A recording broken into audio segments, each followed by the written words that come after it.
bon, ce que Comté veut dire en situation impériale et coloniale, ce titre peut paraître un petit peu curieux parce que, effectivement, la situation ou les situations coloniales et impériales dans un ministère comme celui-ci, on pense que c'est un petit peu daté. Donc voilà, alors j'ouvre comme ça en remerciant tous les organisateurs du colloque parce que, mine de rien, c'est difficile d'organiser un colloque international. Nous avons beaucoup de liens avec des collaborateurs, des collègues, des étudiants aussi qui sont sur le continent africain et c'est pas forcément facile de garder des liens quand on est à distance. Il y aura beaucoup de communication et là, je pense que les conditions techniques ont l'air de très bien s'y prêter. Il y aura beaucoup de communication à distance parce que tout le monde ne peut pas se déplacer pour des raisons de date, pour des raisons de frais, pour plein de raisons. Donc voilà.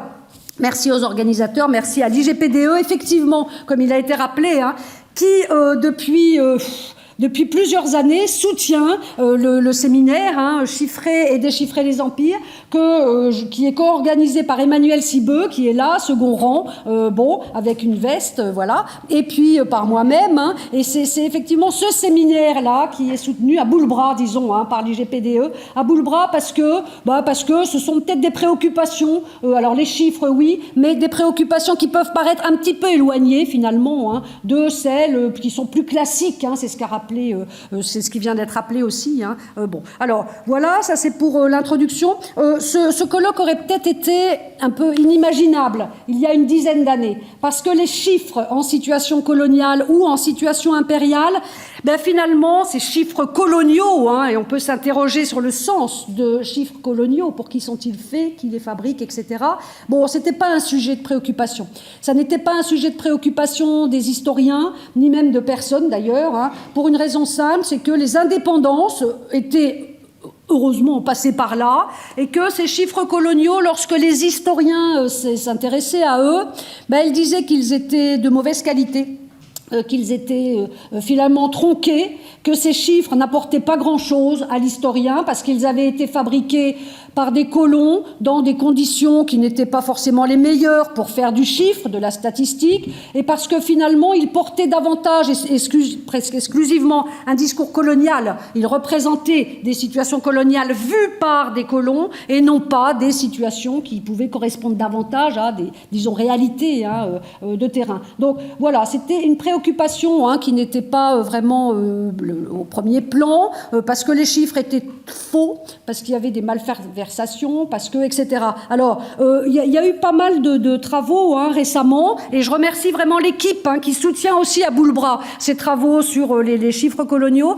Disons que nous sommes plusieurs à revisiter ces chiffres en contexte colonial. Alors, chiffres coloniaux, à mon avis, ça ne veut rien dire, mais il s'agit de chiffres produits en contexte colonial, chiffres produits fabriqués par des colons, donc, qui ont une mission, c'est celle d'encadrer des territoires, et avant d'encadrer un territoire, qui se donnent cette mission-là, on leur demande pas vraiment sur place, mais ils se donnent cette mission-là, et résultat, pour cela, pour encadrer ou pour tenter d'encadrer les territoires, il faut les connaître. Une des façons de connaître ou de penser connaître des territoires, c'est de fabriquer des chiffres, fabriquer des statistiques. On va compter les individus, les personnes, on va compter les cases, les maisons, on va compter les villages pour essayer de comprendre, de contrôler, bien sûr, ces territoires-là. Alors voilà, c'est ça le chiffre colonial. Ils sont faits, ces chiffres, par les statistiques, vont être faits par des administrateurs qui ont une formation en général, je parle du 19e et du début du 20e siècle, n'ont pas une formation à la statistique. À l'école coloniale, on ne forme pas à la statistique, ça veut dire, et en plus le fait de renvoyer des chiffres peut être perçu comme une charge complètement, disons, inutile. Résultat, on ne pratique pas vraiment la statistique, et les chiffres sont très souvent très approximatifs. Ils sont très approximatifs, ils ne donnent en réalité que quelques informations partielle, et très souvent les administrateurs s'appuient sur ce qu'ont fait les prédécesseurs. Il y avait une production de 10 000, eh bien cette année, pour ne pas avoir d'ennui, pour ne pas susciter une inspection, un contrôle, ou pour ne pas avoir à faire un rapport supplémentaire, il y en a, cette production atteint 10 100. Point très, voilà, et là vous n'avez pas de problème, de difficulté avec le supérieur. Bon, et effectivement, dans ce sens-là, on peut dire que les chiffres coloniaux n'ont pas tellement d'intérêt, si ce n'est qu'ils donnent une mesure de la soumission des administrateurs à une hiérarchie, à des demandes qui proviennent soit de métropole, soit de l'administration ou des gouverneurs, etc. Bien, mais on peut quand même trouver dans ces chiffres coloniaux un certain nombre d'intérêts. Et en particulier, ces chiffres coloniaux nous montrent quelle est la réalité construite par justement les administrations coloniales, comment on construit finalement une réalité à travers quelques chiffres. Alors, comment on construit une réalité, ça signifie comment on gère, comment on tente de gérer finalement des territoires qu'au bout du compte, on pense maîtriser et qu'en réalité, on ne connaît pas du tout, on ne méconnaît pas du tout, ce qui signifie que les chiffres coloniaux peuvent être en fait des éléments qui gomment, qui brouillent complètement les réalités, ce qui se passe derrière. Voilà. Alors, c'est ça qui est intéressant. Quel est finalement le lien entre ce qui se trouve sur le terrain et le chiffre qui normalement, un chiffre est une valeur assez exacte. Est-ce qu'il y a des liens entre les deux? Comment les administrateurs coloniaux perçoivent-ils ce terrain? Comment ces administrateurs coloniaux, quelle est l'image qu'ils renvoient grâce à leur tableau, grâce à leur colonne de chiffres? Quelle est donc l'image qu'ils renvoient de ces territoires? Dans le titre, on a introduit situation impériale aussi. Situation impériale, pourquoi? Parce qu'en fonction des empires, l'empire français, l'empire britannique, l'empire portugais, etc., en fonction des empires, on ne compte pas de la même façon. On ne fabrique pas les statistiques de la même façon, et du coup, ces statistiques, dans des situations coloniales, ces statistiques n'ont pas la même valeur, ni pour les métropoles, d'ailleurs, ni pour ceux qui les produisent, qui les fabriquent, et ces statistiques vont avoir du coup un impact différent aussi sur les différents territoires. Par exemple, si vous prenez l'Empire britannique, c'est pour ça que la dimension impériale est importante, parce qu'elle nous permet de mieux comprendre, de mieux voir, de mieux observer finalement ce qui se passe dans les différents empires. Si vous prenez l'Empire britannique, si vous prenez l'ex, ça fait longtemps, avant 1914, l'empire du Reich, par exemple, allemand, enfin la présence allemande dans des territoires qui sont sur le continent africain, eh bien là, on a une habitude du chiffre, on a une habitude du chiffrement et on a des exigences par rapport aux statistiques. Quand je dis on a, les administrations ont des exigences par rapport aux statistiques qui sont beaucoup plus importantes que ce qui se passe dans l'Empire français. Résultat, il va y avoir finalement des statistiques sur l'Empire britannique et produites par les différents dominions, quand il y aura des dominions, qui seront sans doute d'une qualité différente et d'une meilleure qualité que ce que l'on fabrique dans l'Empire français. Pourtant, les territoires sont les mêmes, pourtant, la façon de faire du chiffre, recensement, etc., c'est aussi la même. C'est cette question aussi des différences entre les empires, des différentes façons de compter, finalement, qui est intéressante. Alors, la question, bien sûr, est la suivante. Pourquoi est-ce que dans l'Empire britannique, on fabrique des chiffres qui, visiblement, sont plus réguliers, qui, visiblement, ont un impact plus important, permettent, en tout cas, à des administrateurs d'essayer de gérer un peu différemment le territoire. Bon, et pourquoi les chiffres français, finalement, paraissent aussi peu en lien avec des questions qui tiennent sans doute en très grande partie, d'où l'importance de la formation, à la formation des administrateurs coloniaux. Vous voyez, à travers cette question du chiffre, on peut poser des questions qui sont très très différentes. Quelle est la formation des administrateurs coloniaux? Dans quelle mesure est-ce que le chiffre aussi, parce qu'il nous donne aussi des échos, il nous donne des informations aussi sur la façon dont les personnes qui sont colonisées subissent les contraintes du colonisateur. Lorsque vous allez, vous, Blancs, faire votre recensement dans les différents villages, vous suscitez quoi? Vous suscitez pas l'enthousiasme, vous vous en doutez bien. L'administrateur colonial, on ne l'attend pas comme le Messie. Vous suscitez au contraire la crainte.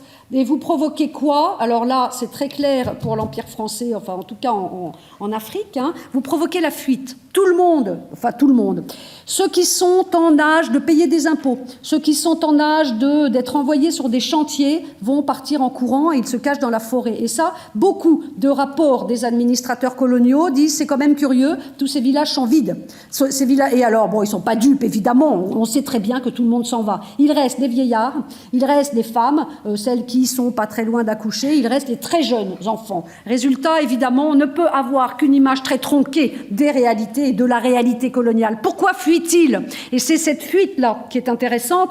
Pourquoi fuit-il? Parce que l'administrateur, lorsqu'il vient, c'est pour prélever l'impôt. Pourquoi fuit-il? Parce que l'administrateur, c'est aussi pour prélever des gens, des personnes qu'on va forcer à aller travailler dans des chantiers. Hein, et là, vous avez, alors là, les statistiques belges sont très intéressantes là-dessus parce que vous avez, et là, le chiffre a un rôle fondamental, vous avez dans les années 30 des directives extrêmement précises. Voilà, il y a tant de personnes de tel âge dans tel village, et bien vous en prélevez, c'est vraiment ça. Je crois que le seuil maximum, c'est 25%. Vous voyez, donc, et on demande à l'administrateur colonial, là, d'aller effectivement chercher une partie de la main-d'œuvre, ce qui va avoir des conséquences absolument dramatiques sur certains territoires. On sait que, par exemple, la Haute-Volta, donc actuellement au Burkina Faso, la Haute-Volta a comme réputation d'être très peuplée. Bon, résultat, si pour la France, il est important d'aller chercher de la main-d'œuvre pour entretenir des infrastructures portuaires à Dakar ou ce genre de choses, ou pour les construire. Où est-ce qu'on va se servir?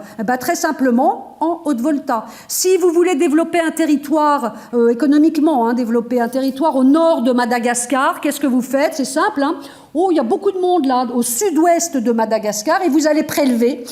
Alors vous pouvez être patron, vous pouvez être entrepreneur, individuel, mais vous allez prélever tout simplement cette main-d'œuvre au sud de Madagascar, l'emmener. On paye en général les trajets allés, les trajets retour, ça pose un peu des problèmes, mais bon, on paye les trajets allés et on vous demande d'aller travailler au nord de Madagascar. Résultat, et c'est là où le chiffre a un impact fondamental aussi sur la colonisation, bien sûr, et sur la gestion des empires. Résultat, je caricature, mais il n'y a plus personne au sud-ouest de Madagascar et qui va faire les moissons, qui va s'occuper du bétail. Bon, donc on va créer des situations, on peut créer des situations de quasi-famine, puisque toutes les forces vives sont parties. Voilà, ça sera la même chose dans certains territoires d'Afrique de l'Ouest. Le Burkina, par exemple, actuel, il y a des régions qui sont complètement vidées de leur main-d'œuvre parce que le colon avait comme certitude, ces recensements démographiques qui donnent en fait des fausses réalités, qui nous donnent des fausses réalités. Voilà. Donc, vous voyez l'impact de ces chiffres sur le territoire, il est très très important. Alors, autre question ici, comment évidemment aussi, comment les différents États, lorsqu'ils deviennent indépendants, vont-ils s'emparer de ces chiffres coloniaux, de ces chiffres qui ont été construits pendant la colonisation? Est-ce que, puisque c'est l'indépendance, on va revendiquer une souveraineté statistique? C'est important, la souveraineté statistique. Je fabrique, et on voit bien, même à l'échelle européenne, quand Eurostat demande de faire un indice des prix à l'échelle de l'Europe, il y en a beaucoup qui hurlent parce que le prix de la saucisse en Allemagne a beaucoup plus de valeur que le prix de la baguette en France. Et résultat, si vous faites un indice des prix, comment vous comptez les deux? Vous voyez, donc c'est pas complètement neutre, bref. Donc là, retournons dans des territoires colonisés. Dans ces territoires colonisés, au moment des indépendances, vous avez, et là encore, la comparaison impériale est très intéressante. Vous avez au contraire, il y a dans la plupart des territoires devenus indépendants, donc des pays, des nations, on conserve en réalité les modes de calcul, on conserve la mise en statistique qui a été introduite par la colonisation. Et résultat, quels sont les effets de la façon, de ce maintien d'une statistique qui est une statistique exportée, imposée par les métropoles? Les conséquences, c'est que parfois, on peine beaucoup à arriver à mesurer quoi que ce soit. Et du coup, lorsque on va uniformiser aussi les modes de vie. Dans la statistique coloniale ne tient pas du tout compte, et au contraire, il faut qu'il y ait rupture, ne tient pas du tout compte des modes de chiffrement antérieurs à la colonisation. Or, ces modes de chiffrement, les usages du chiffre sont extrêmement, dans certains territoires évidemment, extrêmement avancés. Vous avez des populations, bien entendu, qui sont des populations de commerçants. Vous avez des populations, bien entendu, avant que le colon arrive, le colonisateur arrive, vous avez des populations dont l'activité principale est le commerce, l'échange, et résultat, derrière, il y a le chiffre, forcément. Vous avez des transactions commerciales, il y a les prix qui sont établis, etc. Donc, voilà, alors, du coup, on a complètement gommé, il y a une rupture, et c'est la violence coloniale qui se manifeste à travers ça, bien sûr. La façon de chiffrer antérieure à la colonisation est complètement oubliée. Elle n'est pas oubliée, elle est gommée. On va vous mettre en case, on va vous mettre en colonne, on va vous mettre en ligne. Et alors, qu'est-ce qu'on met en ligne en colonne? Ce sont les populations colonisées, et on met en ligne et en colonne en fonction de quoi? En fonction de l'âge. Quelle est donc la signification de l'âge à Madagascar au milieu du XIXe siècle? Il n'y a pas d'état civil. Bon, à partir de quand est-ce qu'on considère que... Comment on compte l'âge? Nous, on ne se rend absolument pas compte, c'est tellement passé dans nos têtes, mais... L'âge, ça suppose seulement que l'on considère qu'une année normale a 365 jours. Il y a des années bissextiles, bon voilà. L'âge, ça suppose, si vous dites j'ai 10 ans, bon moi j'ai un petit peu plus, mais bon je vous dis j'ai un petit peu plus, je ne dirais pas, bon bref, voilà. Mais ça veut dire qu'il y a une année avec 365 jours à peu près. Bon, ça signifie aussi, on me demande mon lieu de naissance. Ah oui, le lieu de naissance, c'est pareil. Est-ce qu'il existe des villes, des villages, tels que nous on les conçoit, dans un territoire français au 19e, quand on part comme colon, comme administrateur en Afrique? Oui, il y a des villes, oui, il y a des villages, mais dans les territoires africains qu'on va découvrir, c'est quoi? C'est pas du tout des villes et des villages. Quel est le sens du village ou de la ville? Où êtes-vous né? Derrière l'arbre, là. Mais c'est tout à fait logique. Bon, mais comment voulez-vous que l'administrateur colonial, lui, il va pas écrire derrière l'arbre? Résultat, en introduisant le chiffre colonial, on introduit un mode de pensée, on introduit des normes qui sont gigantesques, des normes. On introduit finalement, et on impose une harmonisation, et on impose finalement des catégories, qui sont les catégories qui permettront de compter, et qui n'ont absolument rien à voir avec, évidemment, celles des pays, des territoires, et des populations colonisées. Au musée de Dakar, vous avez, au rez-de-chaussée, musée des civilisations africaines, vous avez des très très beaux tableaux qui montrent justement, et ça veut bien dire qu'il y a une revendication derrière, qui montre quoi? Qui montre les façons de compter. Alors pas toutes les façons de compter, mais qui montre comment l'importance des coquillages, excusez-moi, je ne sais plus comment ça s'appelle, mais bon, qui montre aussi l'existence de la monnaie, qui montre comment on pouvait calculer justement, faire des équivalences entre la monnaie de tel endroit, etc. Bon, s'il y a ça au musée de Dakar, c'est bien qu'il y a une revendication de souveraineté, et voilà, et ça... C'est sans doute l'un des gros signaux de l'aveuglement complet des colons. Personne n'a jamais pris en compte ces façons de compter. Résultat, la statistique coloniale était vouée à l'échec. Parce que si vous faites des statistiques sans vous intéresser du tout à ce que demandent, ce dont ont besoin, et aux catégories des populations que vous mettez en case, à ce moment-là, bien sûr, c'est voué à l'échec. Alors, ça, et puis après, je crois que j'arrêterai. Non, Fabien ne me fait pas des grands signes désespérés. Bon, 1 minute. Alors, c'est ce que je vous disais juste avant, effectivement. Visiblement, on ne revendique pas une souveraineté statistique au moment des indépendances. Visiblement, au contraire, dans certains territoires, le Ghana par exemple, on va organiser des recensements, et qui montrent quoi, ces recensements? On va organiser des recensements pour montrer justement l'unité nationale. Ce qui est compté compte. Vous êtes compté, vous comptez. Et vous comptez, ça veut dire quoi? Ça signifie que vous êtes citoyen du Ghana et que on va afficher ce nombre. Les effectifs de la population sont très importants à partir du moment où c'est ce qui crée l'entité nationale. Mais résultat, il n'y a pas de rupture au moment des indépendances. Et voilà, alors du coup, c'est peut-être un petit peu un raccourci, mais c'est parce qu'il ne me reste pas beaucoup de temps. Mais résultat, les statistiques coloniales l'ont emporté, on peut dire. C'est-à-dire que le village, c'est-à-dire que l'âge, c'est-à-dire que l'état civil, c'est-à-dire que vous êtes, alors homme-femme, ça encore, ça va, mais vous êtes, combien avez-vous d'enfants, combien avez-vous d'épouses, combien, etc. Ce sont les normes occidentales qui, avec très peu de temps finalement, sur l'échelle du monde, en très peu de temps, ces normes occidentales se sont imposées, ont imposé leurs catégories statistiques et finalement, au bout du compte, en ce moment, aujourd'hui, là, on est le 20 décembre, on compte tous de la même façon, pratiquement. Alors, du coup, on maintient, grâce à cette persistance du chiffre colonial ou des catégories statistiques coloniales, on maintient une dépendance forte. Regardez comment sont calculés, alors il y a quelques progrès quand même, mais regardez comment sont calculés, finalement, comment sont classés les États. Les États sont classés en fonction du produit national brut, même si, alors j'exagère parce qu'il y a de nouveaux indices, on tient compte maintenant du développement humain, bon quand même, mais c'est pareil, le développement humain. Est-ce que vous considérez qu'il faut avoir une chaise pour être développé? Bon, oui, dans la Banque mondiale, oui, les indices de développement humain, de développement, on considère que le fait d'avoir une chaise, d'être équipé en chaise, c'est un signe de développement.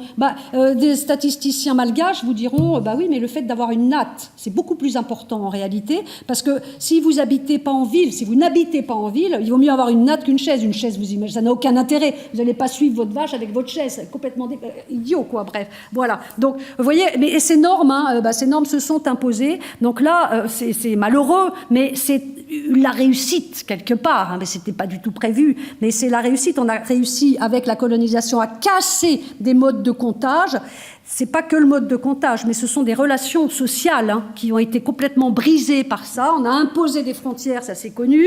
On a imposé une religion, ça c'est connu. Mais pour moi, et c'est pour ça que je tiens à ce programme, de recherche sur les stades coloniales et postcoloniales, parce qu'on a aussi imposé. Vous avez le sabre dans la colonisation, vous avez le goupillon, donc l'Église, mais vous avez aussi le chiffre, vous avez aussi la statistique. C'est aussi une façon finalement de coloniser, d'imposer un ordre colonial, on vous met en case, alors que vous n'avez rien à faire dans cette case. J'ai 10 ans, j'habite tel village, je suis né à telle date. Et d'ailleurs, c'est pour ça qu'il est fondamental, à mon avis, que ce programme de recherche puisse se faire avec un écho, avec un contrepoint, mais c'est là sa richesse, en fait, qui est le contrepoint de ceux qui sont dans les territoires anciennement colonisés. Ce sont eux qui doivent prendre qui prennent d'ailleurs, ils ne se gênent pas, mais ils ont bien raison, qui s'emparent du chiffre et qui prennent la parole pour dire voilà, il y a d'autres façons, il y avait d'autres façons de compter, voilà ce chiffre colonial, moi qui suis de l'autre côté de la Méditerranée,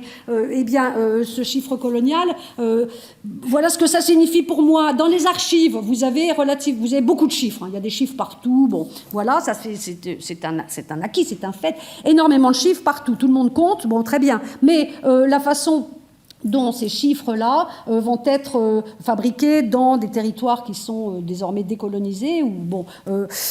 Ça, il faut s'y intéresser. Le rôle du chiffre actuellement dans ces territoires qui sont devenus, évidemment, des territoires... Ça aussi, et ça, il n'y a que, franchement, ceux qui sont de l'autre côté de la Méditerranée qui peuvent nous apprendre ça. Alors, j'ai pas du tout parlé de l'Asie, si vous voulez, mais je dis ça, parce qu'il y a aussi l'Indochine, si on s'intéresse aux colonies françaises. Un peu différent l'Indochine, mais finalement le fonctionnement est à peu près le même. On a même créé un service de statistique coloniale à Hanoï, et c'est le seul qui existe. Il n'y a pas de service de statistique coloniale dans les territoires de l'AOF ni de l'AEF avant finalement la période de la libération. Donc voilà.